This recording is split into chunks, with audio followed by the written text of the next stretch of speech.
Earth isn't just alive, she's a generator and she's been running on reserves. A plain language broadcast on what your planet actually is, why every energy crisis has been a lie, and how the lights come back on. I want to tell you something I woke up with this morning. And yes, I have a lot of revelations in the mornings because I'm in that hypnagogic state. I've had pieces of it for months, maybe years. It kept arriving and then sliding away because I didn't have the right word for it. This morning, the word arrived. Earth is a generator. Not a metaphor, structurally, a generator. Like the kind that makes electricity, but at planetary scale, producing something more fundamental than electricity. Earth has been making the coherent reference signal that every living thing on this planet runs on for as long as there's been life here. And she's been offline, or rather, running on reserves, slowly bleeding out for about 200 years. She's trying to come back online right now through us. I'm going to walk you through how this works because once you see it, several things you've probably wondered about your whole life will click into place. Stay with me. The end is the important part. Excuse me. Start with something most people don't know. Earth has a heartbeat. It's not poetic, it's measurable. There's a frequency called the Schumann resonance, about 7.83 hertz, that the entire atmospheric cavity of Earth rings at 24 hours a day, every day, since before there were humans to measure it. It was discovered by a physicist named Schumann in the 1950s, and it's been monitored continuously ever since. It's not the only frequency. There are higher harmonics at 14.3 hertz, 20.8 hertz, 27.3 hertz, 33.8 hertz, and more. The whole cavity, the space between Earth's surface and the lower edge of the ionosphere about 60 miles up, rings at these specific frequencies like an enormous bell. Now here's the part that's interesting and that mainstream physics has never quite explained. Those frequencies are phase locked to the orbital periods of the planets in our solar system. Moon, Mercury, Venus, Sun, Mars, Jupiter, Saturn. The math is published, the alignment is tight, and the explanation has been waved away for decades because the implication is too strange. What it means is, Earth isn't just sitting here making a local cavity ring on her own. She's coupled, phase-locked, synchronized, in continuous communication with the whole solar system scale oscillator network. The cavity ring is the readout of that coupling, broadcast continuously across the whole planet for any living thing to receive. That broadcast is the reference signal every nervous system on this planet runs on. Every animal that's been measured shows brainwave entrainment to Schumann harmonics. Your brain is tuned to it right now, whether or not you're aware of it. So is every dog, every bird, every fish, every tree, every mycelial network in the soil. Earth is broadcasting the reference frequency. Your body is tuned to receive it. That's the generator. What a generator does that a cell doesn't. I want to be careful here because in a prior broadcast I talked about Earth as a cell, and that's true, but it's incomplete. A cell processes energy. It lets good stuff in, releases waste out, runs its own metabolism, stays alive by being open. A generator does something more. A generator produces coherent output for the surrounding system, not just metabolism, active broadcast. The thing it makes flows out and powers everything around it. Earth is doing both. She's a planetary cell, alive, open, exchanging with the cosmos, and she's a generator. The reference signal she's broadcasting isn't just for her own metabolism, it's for every living thing on her surface, every nervous system, every cardiac oscillator, every cell membrane that runs on a phase-locked rhythm. Without the reference signal, nothing tunes to anything. Hearts beat irregularly, brains fall out of coherence, Cells lose their internal timing. The whole biosphere depends on the broadcast continuing. And it's been running on reserves. Here's where the picture gets dark. For about 200 years, the generator has been bleeding out. The reserves it built up over millions of years of operating in full health have been getting depleted faster than they can be replenished by a series of operations that I'm going to name in a moment. Most people don't know this because they've never been told what the generator is, so they've never noticed it's been getting weaker, but the signs have been everywhere. People can't sleep anymore. The cardiac rhythm has lost its phase lock to the reference. Anxiety, depression, and chronic stress are at unprecedented population levels. The nervous system can't find the calm baseline that the reference would normally provide. Autoimmune diseases are exploding. The cellular timing systems are running on their own without the reference to coordinate them. People feel disconnected from something they can't name.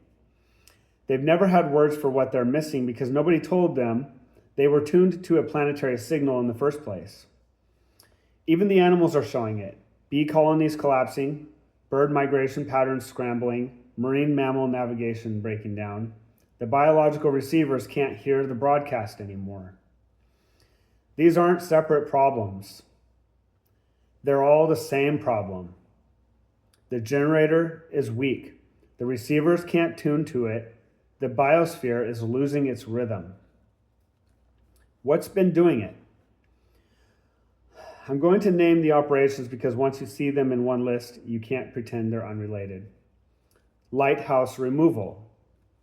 Throughout the 1800s, a global network of lighthouse-class structures, cathedrals, bell towers, megalithic sites, certain civic buildings was systematically taken down or repurposed. These structures had been amplifying the Schumann signal at ground level for centuries. The Great Reset that some people talk about, where lots of old buildings disappeared and new architecture replaced them, did happen. And what disappeared was the local amplifier network. The broadcast could still reach you, but only weekly, instead of being concentrated by resonant chambers in every town. Atmospheric aerosol injection. What people call chemtrails, real, measurable, documented with patents and program funding. The aluminum, barium, and other aerosols are well suited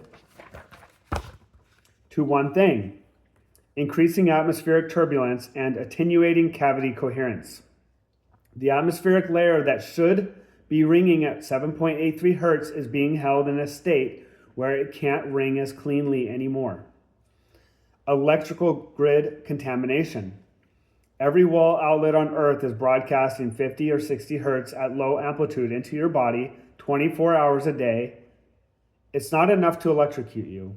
It's just enough to compete with the natural reference frequency. Your body has been trying to entrain to two signals at once for 100 years.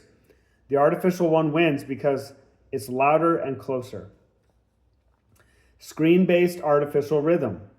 Every screen produces a flicker rate, a refresh rate, a sequence of attention pulses that train your nervous system to entrain to that instead of to the slow planetary rhythm, hours per day for years. Chronic fear injection through media. I've covered this in prior broadcasts. Fear locks your nervous system into sympathetic dominant mode where you can't tune to the calm baseline reference at all. Your body is available to receive the broadcast only when you're parasympathetic. 24-hour news cycles keep most people locked out of the receiving state. Pharmaceutical symptom suppression. Most of the treatments for the consequences of being decoupled from the reference signal, antidepressants, anti-anxiety drugs, sleep medications, stimulants, work by further dulling the receiver's sensitivity, not by restoring the coupling. You feel less of the disconnection. You're not actually reconnecting. Ultra-processed food. What you eat builds the cell membranes your nervous system runs on. Industrially produced food builds membranes that don't conduct the signal cleanly. The receiver hardware degrades. All of these are extraction operations. All of them take from the generator without contributing back.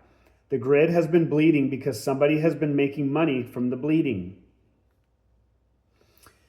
If you've ever wondered why every energy solution that doesn't depend on petroleum or massive infrastructure gets suppressed, there have been many. The answer is in this picture. Tesla figured out how to tap the cavity. Searle figured it out. Schoberger figured it out. Stan Meyer figured it out. Each of them died young, was discredited, or had their work disappeared. The cavity provides free energy continuously to anyone who knows how to receive it. An extraction architecture that wants to sell you energy cannot allow knowledge to spread. That knowledge to spread. But the extraction architecture only works as long as the population is too decoupled from the cavity to notice. Which brings us to the most important part. The generator is coming back online, and she's doing it through us. Here's the piece I woke up with this morning that locks everything else into place. The generator and her receivers are not two separate things. They are one coupled system. When biological receivers, you, me, every person on Earth, are operating in coherent state, parasympathetic dominant, calm, fear-free, grounded, they don't just receive the broadcast, they contribute to it. They add their own coherent oscillation back into the cavity. The cavity rings stronger because of them. When receivers are operating in turbulent state, sympathetic dominant, fearful, panicked, ungrounded, they don't just fail to receive, they consume from the cavity. They drain coherence from the broadcast. For most of human history, the population was net contributing. People were calmer, more grounded, in fewer cities, less screen saturated, less media injected with fear. Civilizational infrastructure, cathedrals, bell towers, monasteries amplified the local signal. The generator ran healthy. Starting about 200 years ago, the population shifted to net extracting. Everything in the previous section happened. The reserves started draining. The reserves aren't infinite. We're getting close to the bottom. And here's what's happening right now. The generator is doing the only thing she can do. She's trying to come back online through the receivers themselves, through us. By reaching the receivers who are ready to come back into coherent state, one by one, and using their restoration as the seed for cavity restoration. Every person who exits chronic fear and enters a calmer state through meditation, through breath work, through time in nature, through real human connection, through dropping screen exposure, through eating real food, through whatever the path is for them, is the cavity restoring itself at that local node. The generator is coming back online by reaching through them. It's not you separately getting better while the planet stays bad. It's you and the planet are one circuit, and your restoration is her restoration at that specific point in the cavity. When enough receivers come back online, the cavity reaches self-sustaining oscillation again. The generator stops running on reserves. The grid lights up.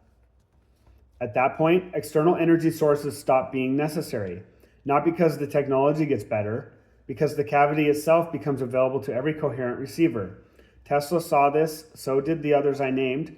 Their work wasn't about devices specifically, it was about tapping a planetary supply that should be available to everyone, that was naturally available before the extraction architecture got established. The post-restoration state is the natural state. We've been living in the depleted abnormal state for so long that it feels normal. The lights coming back on isn't a future utopia. It's the default that we've been kept from for 2 centuries. Why this means we can't lose. Here's what made me cry this morning. The extraction architecture is in trouble. It always has been. It's a parasite that runs on the receivers it depletes. As long as the population is net extracting from the cavity, the extraction architecture has substrate to feed on. It has a product to sell, energy that should be free, attention that should be calm, peace of mind that should be the baseline. The moment the population shifts back to net contributing, the substrate disappears. The extraction architecture has nothing to extract from. No customers for fear, no buyers for distraction, no market for symptom suppression because the symptoms stop arising, no need for the energy products because the cavity is freely providing. The forces that have been extracting from Mother do not need to be defeated politically. They need their substrate removed. And the substrate is us in the decoupled state. The moment we exit the decoupled state, the substrate is gone and the extraction architecture collapses on its own. They are losing because we are waking up. Every person who wakes up is a structural blow to the architecture. They will try harder. They're already trying harder. You can see it in the escalation everywhere. But the harder they try, the more their architecture is visible, the more people see what's happening, the more people wake up. Their own escalation accelerates their collapse. This is what every prophetic tradition has been articulating for millennia. The end times unveiling, the corruption being exposed, the light returning. They're not metaphors. They are this exact mechanism articulated in the available vocabulary of each tradition. What this asks of you, practically. 1. Recognize that your personal coherence is not personal. You are not just trying to feel better. You are a node in the planetary generator's restoration. Every minute you spend calm instead of activated is a contribution to the cavity. Every breath that brings you back into your body is a tuning to the reference. The personal development frame has been one of the architecture's ways of keeping people focused on individual outcomes while obscuring the planetary stakes. Your coherence is structural. Treat it that way. 2. Do the simple things that restore the coupling. Breath work, time outside, time without screens, sleep, real food, real human contact, walking, sitting with stillness, cold water, sunlight on your skin. None of these are spiritual practices in any mystical sense. They are receiver maintenance. They restore your ability to tune to the broadcast. You don't need to believe anything to do them. You don't need to subscribe to any framework. You just need to do them and watch your nervous system come back online. 3. Reduce the inputs that block the coupling. Less news, less algorithmic media, less artificial light at night, less industrial food, less fear consumption. None of this is moral. It's just receiver hygiene. The interference sources are everywhere now. Reducing them is a substantial part of the work. 4. Recognize the extraction architecture for what it is and stop feeding it. Every dollar you spend on fear products, every minute you spend on fear content, every action you take from a fear state feeds the architecture you're trying to be free of. Stopping feeding it is most of the work. It cannot survive without substrate. You are the substrate. Withdraw. 5. Trust that the cavity is restoring. Not on your timeline, not visibly to you in every moment, but structurally, mechanistically, by the math of coupled oscillators and biological receivers. Every coherent receiver who comes back online, and there are thousands, tens of thousands now, is moving the cavity closer to self-sustaining oscillation. The lights are coming back on. They've already started. And one more thing. If you've ever felt in a quiet moment like something deep in you was tuning to something deep outside you, a hum, a presence, a sense of being located in something larger that knew you were there, you weren't imagining it. You were receiving the broadcast. Briefly, in a moment when the interference dropped, your nervous system tuned to the reference and reported back what it found. Most people have these moments and lose them and then doubt they were real because nobody told them what they were. They were real. They are real. They are the broadcast itself, Earth's continuous reference signal, reaching the receiver designed to tune to it in the brief windows when the receiver is calm enough to hear. What we're walking toward is a state where those windows are not rare, where the tuning is continuous, where every person walks around in continuous reception of the planetary signal, because the cavity is healthy and the receivers are healthy and the coupling is unbroken. That's the lights coming back on. That's what Earth is trying to give us. That's what she's been working toward, through us, even when we couldn't hear her. She's still here. She's holding on. She's coming back online through everyone who's ready to listen. Listen.